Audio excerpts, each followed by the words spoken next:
Hi everyone! Kumusta po kayo? Team Bibal here.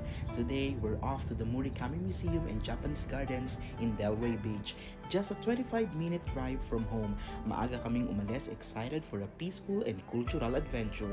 Kasama ko ang aking wife na si Ila at ang aming daughter na si Kate, ready to explore this little piece of Japan in Florida.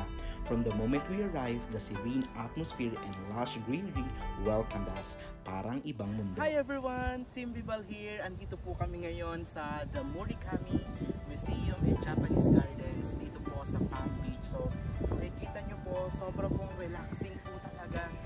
Napakaganda po ng lugar. At mamaya po, i-explore pa po natin to. At makikita nyo po, kami po lahat ay naka-family shirt from Tommy.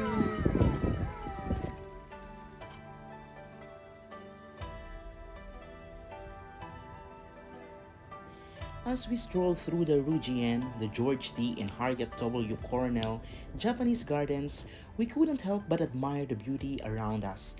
Ang ganda ng bawat tanawin, perfectly manicured trees, winding paths at mga tulay na parang nasa Japan ka talaga. We took our time snapping photos, enjoying the peaceful ambience at syempre nagpapahinga rin sa mga bench habang pinagmamasdan ang lake. The water shimmered under the sunlight and we kept our eyes peeled for birds and other wildlife. Knowing Kate, talagang mga animals ang kanyang unang hahanapin.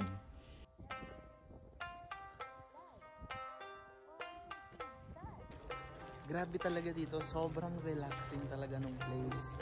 Napaka-peaceful. Ayan. Tapos, napaka-sariwa ng hangin dahil nga napakadaming puno. At habang naglalakad, we also met other visitors. Some were first-timers like us, others were regulars who shared their favorite spots in the garden. Ang sarap lang ng feeling na nasa ganitong lugar, malayo sa ingay ng lungsod, at talagang nakaka-relax.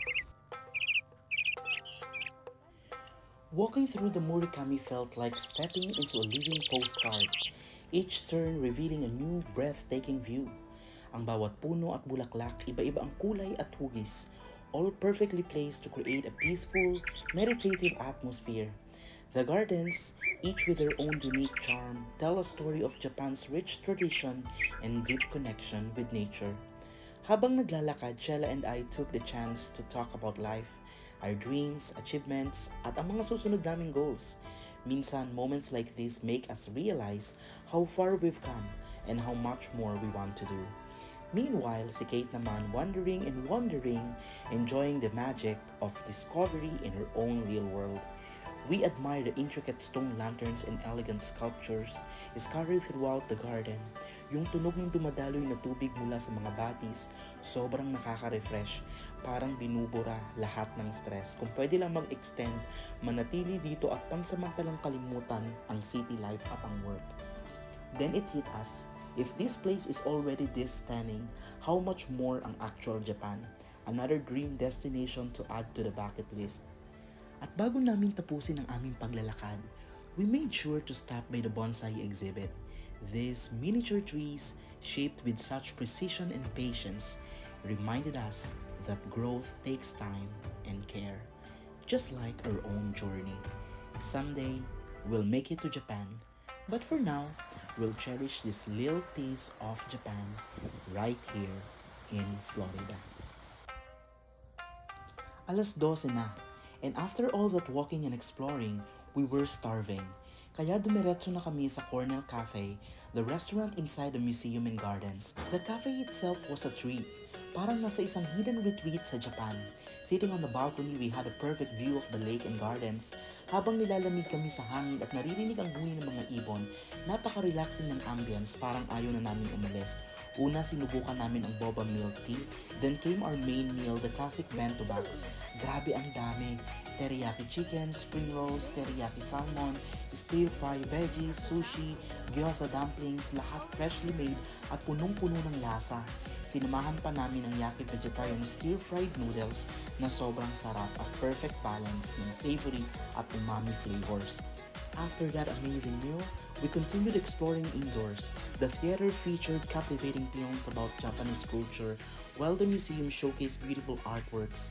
Every piece told a story, making us appreciate Japan's rich heritage even more.